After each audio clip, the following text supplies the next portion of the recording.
a power of a variable, a power function, where with any power, positive integers, negative exponents, rational exponents, we can find the derivative of any function.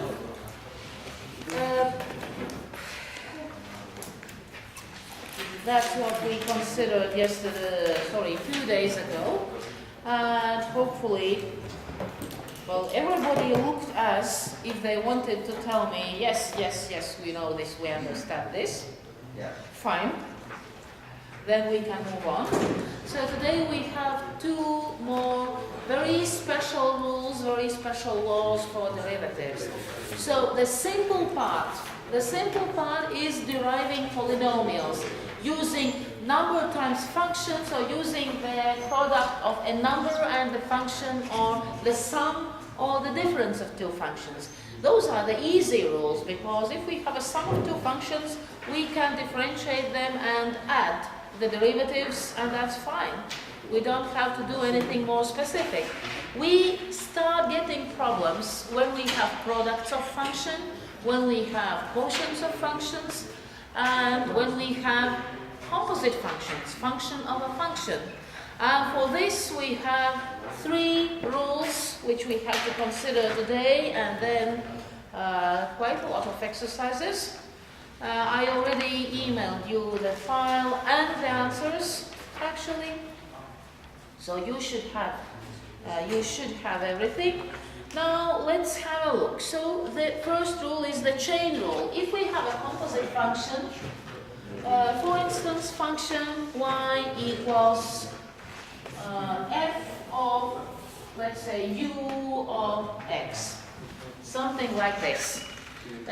For example, it could be the function square root of x squared minus 3x plus 5, which is a composite function. In this case, the f function would be square root of, let's say, u, and the u function of x would be x squared minus 3x plus 5. We did this quite recently. You should be able to remember things like this about composite functions. So now the problem is, how can we derive a composite function? And this is where the chain rule comes in. So the name chain rule is important, actually, because many people feel tempted to put one derivative into another, like stacking dishes, for example. But actually we are creating a chain. Every next function produces a new link in the chain. So that's, well, you will see how the name chain rule is actually important. So if you remember why the chain rule is called chain rule, it might help you remember the rule itself. And so, if I want to derive a composite function, what I do is, first of all, I derive the outer function, the external function, by the variable u. Meaning, if u is this expression inside the f function, it is kept intact. It remains as it is. We only derive the square root. And then we multiply this derivative by the derivative of the internal function in terms of x. This chain has only two links. Of course, if our composite function is more complex, if it has, if it consists, for example, of three functions, we did build functions consisting of three. Then, of course, if x is in turn a function of something else, then we would need to multiply by x in terms of what? Of that something else. So producing this chain thing, always producing the chain thing, but never writing f derivative of u derivative. So not stacking dishes, not putting one thing into another, and then into another, and then into another. So the fact that the composite function is built that way, by one function being inside another, like an onion or a cabbage, the derivative is built differently. The derivative is not an onion, the derivative is not a cabbage, the derivative is a chain.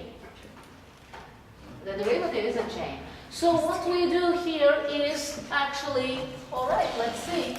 Let's derive the function f derived by u. So the derivative of the square root of u, if anyone remembers, probably not.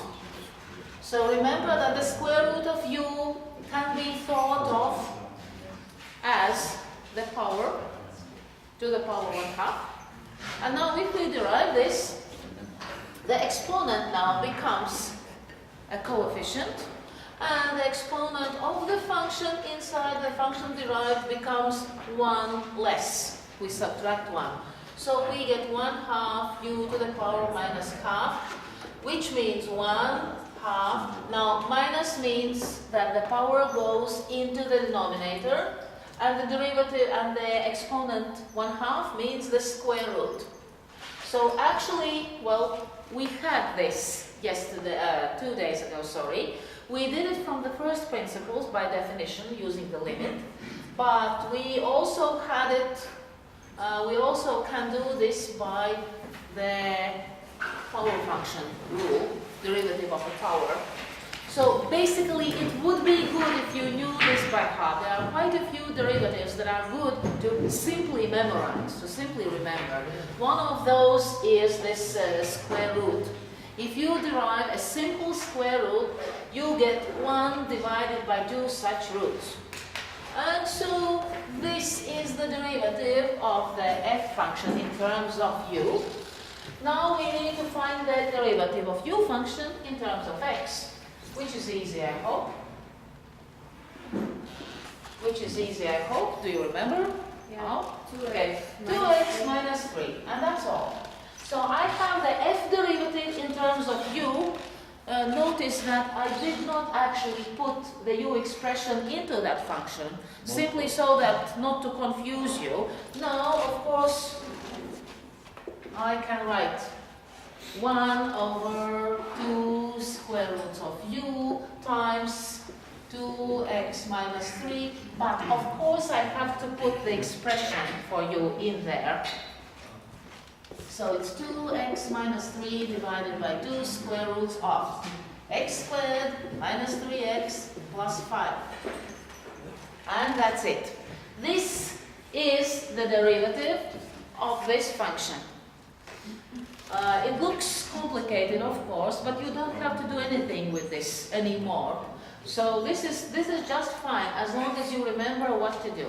So at first, I am assuming that at first it will be easier for you if you identify the layers, the functions of the composite separately, the layers of the onion or of the cabbage.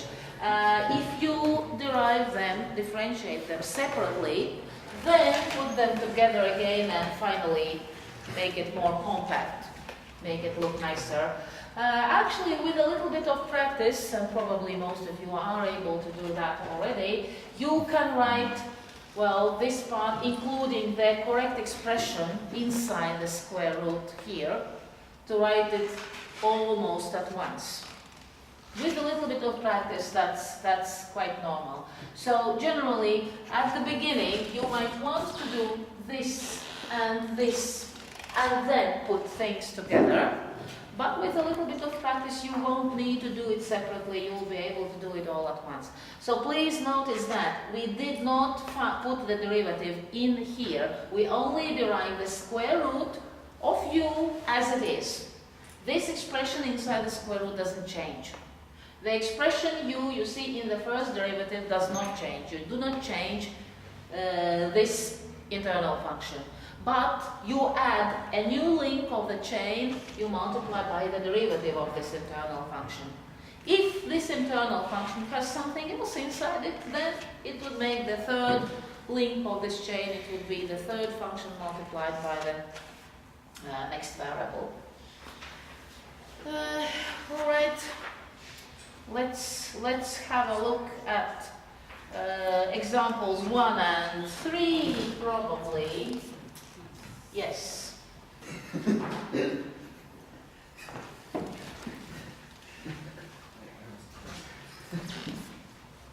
Yes, is it funny? No. Yeah, are you kidding me? It is not one yes. Not you, I mean about one exercise. Not here. I do like funny exercises, but I don't remember putting it there. Alright. So the function u equals 5 minus 2x to the 10th, which is a simple one. So the way I do it, of course, we might want to think that the f function of u is simply taking u to the 10th power. The u function of f is 5 minus 2x. And we might do it separately. But the way I normally do it is, after all, I know that the 10th power is the external function, which means I derive the 10th power. I don't have to write it. I know that it's 10 times the same thing to the 9th power. So it's 10 times 5 minus 2x to the 9th power. That's the derivative of the power 10 times, and now I have to add the next link of chain, times the derivative of the internal function, which is minus 2. And of course, to make it look a little bit nicer, 5 minus 2x to the 9th power, the 5 derivative. So in general, it's not necessary to do the derivatives separately. Perhaps it's good for those who haven't done this for a long time, who have forgotten, or who have never done this before. But generally we do it on the spot. And the third example, because my example, the one I wrote, that one is very similar to number 2, so I don't think I need to do that one. The third example, y equals 1 over square root plus 2x and squared. Alright, we can actually think that f of u would be u to the power minus 2 because we have the square in the denominator, and the u function square root of x plus 2x. So these functions forming the composite. On the other hand, well, we might do these derivatives separately, or we might not. So, okay, f derivative in terms of u would be minus 2u to the power minus 3, which is minus 2 over u cubed. And the u derivative in terms of x would be 1 over 2 square roots of x. Remember, we just did the square root derivative again, plus just 2. So I would have the derivative of this function minus 2 divided by this, now cubed as we see and not squared. So square root of x plus 2x brackets closed cubed times that expression times 1 over 2 square roots of x plus 2, like this. Of course, it would probably be possible to simplify this a little bit, but at the same time it's not strictly necessary right now. It will be necessary when we use the derivatives to explore functions, to investigate situations. Then, for the sake of further investigation, we will need to simplify the derivatives. Right now, unless it looks extremely clumsy, we can leave it as it is. Sometimes we want to simplify them a little bit. Just sometimes. For instance, we might want to put 2 on the same denominator, and then we would have 2 in the denominator, 2 in the numerator. We might want to cancel those out, but at this moment it's not strictly necessary. So you have exercises 1 and 2 for this, which we will deal with shortly. But let's have a look at the product rule and the quotient rule. Again, it would be nice if we had the product of 2 functions, u of x and v of x. Of course, we are assuming that we have functions u and v in terms of x. It would be nice if we could write u prime times v prime, u derivative times v derivative. Unfortunately, Unfortunately, life is unfair. It's not true. Unfortunately, we have a more complicated formula for deriving a product of two functions. The first function derived times the second function not derived, left as it is, plus now the first function is left not derived, and we derive only the second function. So this is the product rule, the rule of deriving, differentiating a product of two functions. And if we have a quotient of two functions, then again we have a quotient rule, which is even more complicated.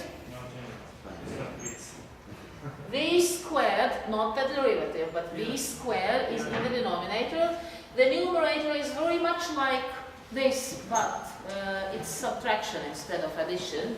So it's u derivative v minus u v derivative. So these are the main rules. Now I have to put them in the same place, but actually if you have them on the paper, then I don't need to bother too much. Some special cases.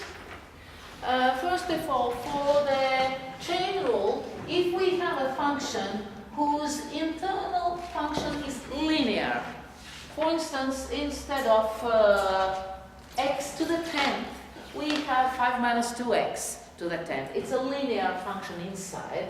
We know that the derivative of a linear function is the coefficient of x, this one.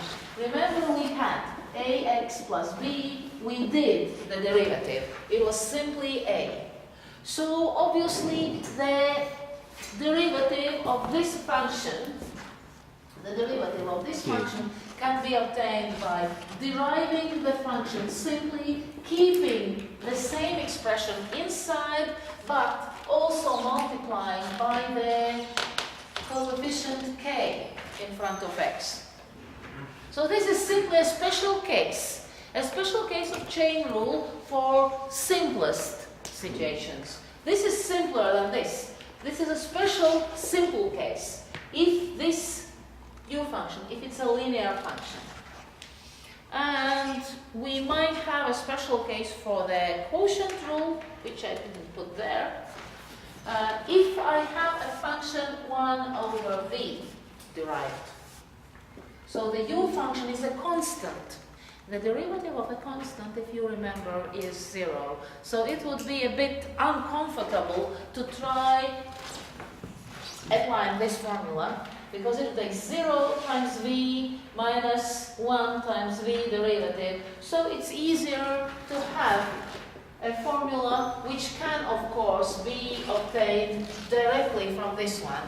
If u is 1, then this part would become 0, because u derivative, 1 derivative, constant derived, is 0. U itself is 1. So we are left with this part, just what I wrote there, minus v derivative, the opposite of v derivative, divided by v squared. Where does u come from? Minus u, v. This? Yeah. Where does it come from? You want me to prove the formula? I did, but like there's a v that I don't know where it is. Sorry, let me see. Where? No, it's not missing, but I just proved this, but it's a step missing. Yes. I don't know how. So, which? This? This? This? You want to prove this? You use the first formula to prove the second. Use the first one? Yes, of course you can. Yeah, but I'm doing, but there's a step missing. I don't know. You can use the chain rule, by the way. You can use the chain rule. You can, if you want to prove this, then think of this as u times 1 over v. Yeah. In other words, u times v to the power minus 1. And then for this derivative, apply chain rule. Yeah, no. And that's all, basically. Because if you apply chain rule for this, it's not so difficult. All right. Some examples for product rule and quotient rule. We did have examples for the chain rule, but we didn't have examples for the product rule and the quotient rule. This formula is not on your paper, so perhaps you would like to write this special situation, special case for the quotient rule as another frame there. You don't need it, you don't have to, but it's useful if you have a function, for example, 1 over something, and you need to derive it. It's very easy if you remember that you only have to derive the denominator, change the sign, put it on top, and use it squared, the function squared on the bottom. So this is a special case of the quotient rule. If you can remember this and use this, then it will make your life easier, but it's not strictly necessary. It's not strictly necessary. You're not obliged to remember that. All right, some examples. For the quotient rule, x cubed minus 2x squared minus 3 times square root of 5x minus 6. Quotient rule. So if this function has to be derived, quotient rule means x cubed minus 2x squared minus 3 derivative times the square root of 5x minus 6 not derived, plus the first function x cubed minus 2x squared minus 3 not derived times the square root of 5x minus 6 derived. Right now I haven't derived anything. I simply wrote out the product rule formula. U derivative v plus v derivative of u. U derivative of v. I simply wrote the formula u prime v plus u v prime. Now I'm going to start deriving. The derivative of this, of a polynomial, 3x squared, remember, the exponent becomes a coefficient and itself gets reduced by 1, minus 4x, 3 constant derived is 0, times the square root, 5x minus 6, plus this unchanged, x cubed minus 2x squared minus 3. Now this is a composite function by itself. So to derive this, first of all, the order function, derivative of square root, for the third time today, 1 divided by 2 such roots. 1 divided by 2 such roots times just 5. So times just 5. And if we don't like this form, we might of course choose to simplify it. But as I said, for now, I think I gave the answers in a more simplified way. Let me see. Mostly they are more simplified, but that's, for example, for the test that will be optional. If you do this part correctly, then I accept it, and that's fine. So here we already had 2 rules in one. First, the product rule, and using the product rule at one point, we actually had to use the chain rule. The special case for the chain rule, but still, we had it. So many functions are like that. It's not just one rule to use, but the function is such that in the process of using one rule, you find that you need to use another rule as well.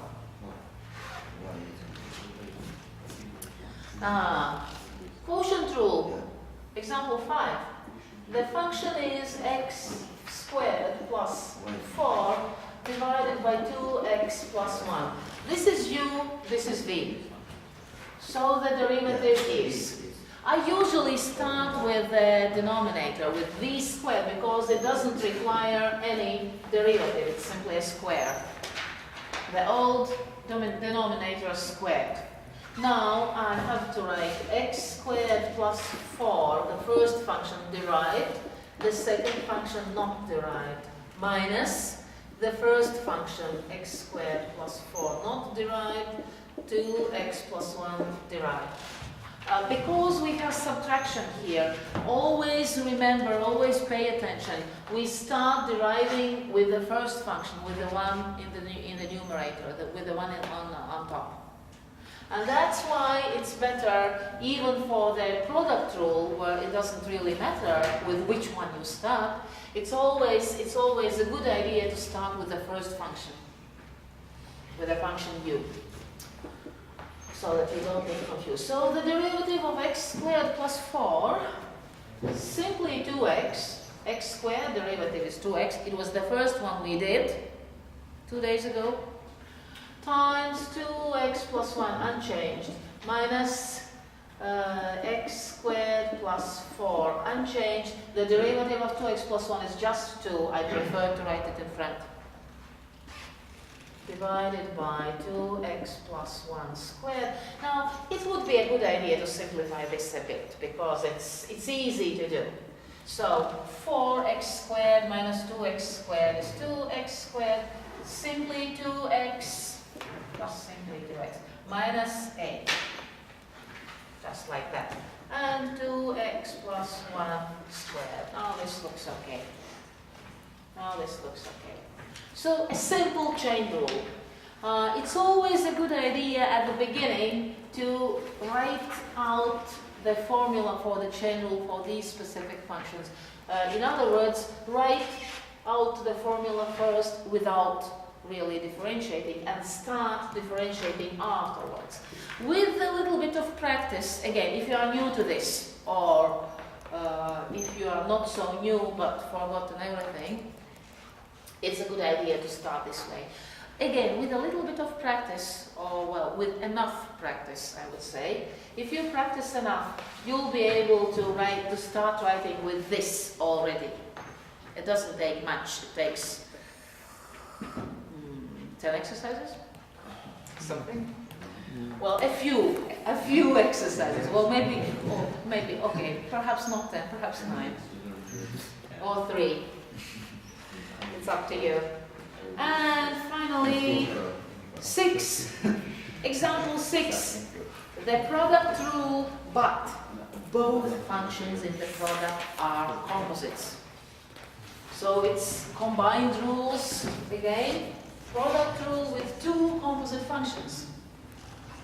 We start with the product because we see this as the product of 2 functions, x to the 4th minus 3, all of it to the 8th, one function, times another function which is square root 1 minus 4x, the other function, u, v. Both of them composites. Both of them composites. And in this case, if it's complicated enough, of course we write the long way.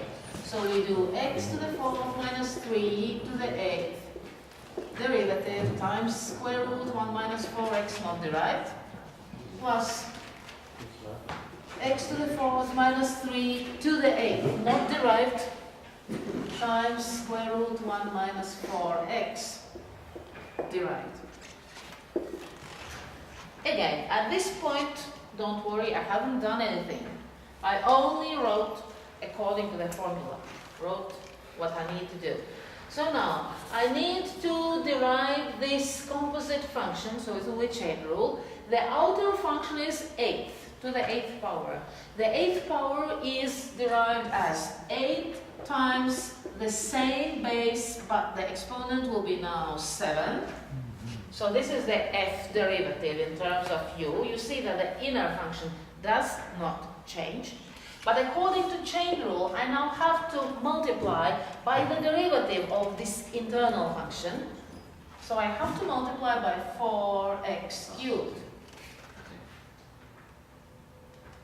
If it feels too complicated, then of course you can, for example, again, draw a line, do this derivative somewhere separately, apply chain rule somewhere outside separately, and then simply copy the result in here.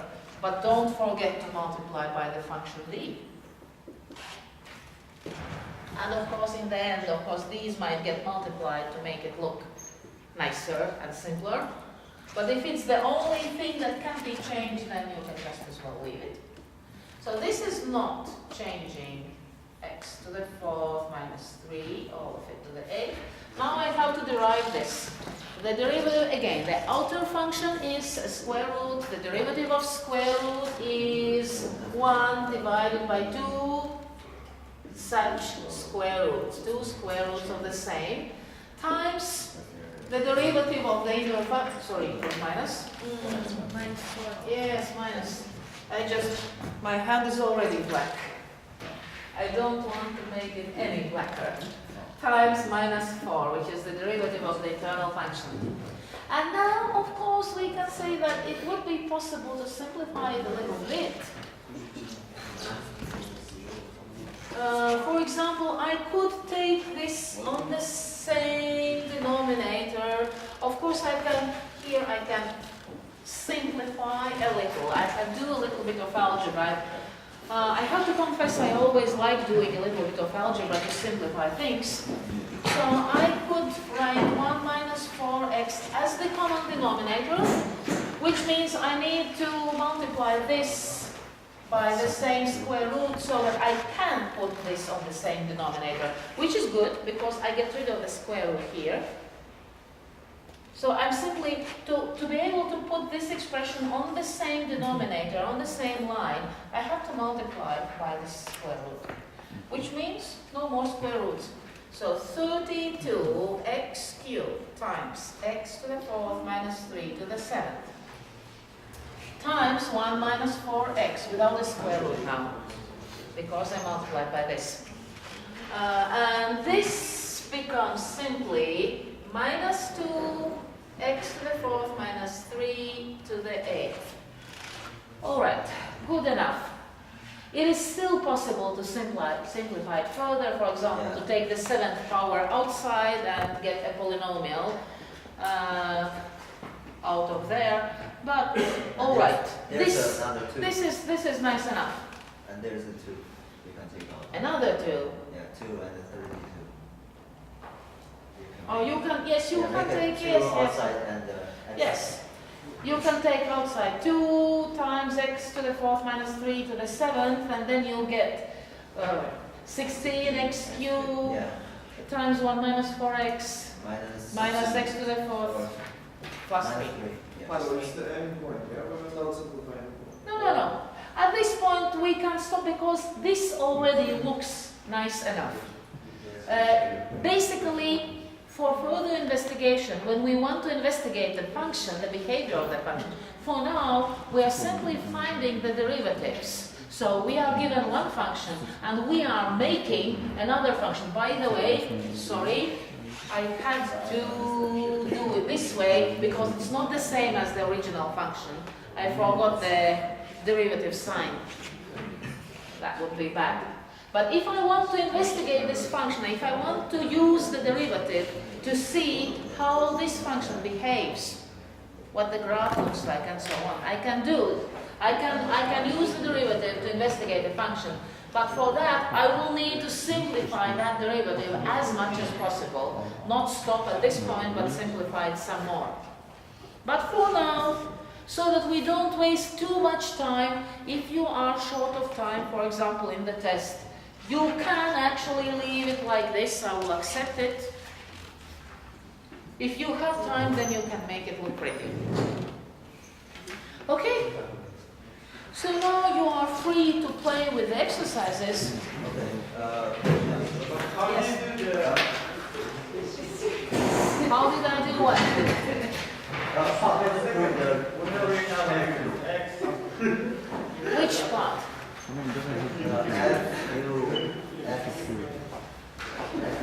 This one. See, well, it's more or less primitive, but the proof is in the first line. It's just like that. dy over dx is the derivative. We simplify, multiply by du and divide by du. And that's it. So you find the function, you derive, yes, you do it like this, and then you put in the x value. Yes, first of all you do what you do in the first exercise, and then you put the number instead of x. And you have the slope, you have the gradient. Okay.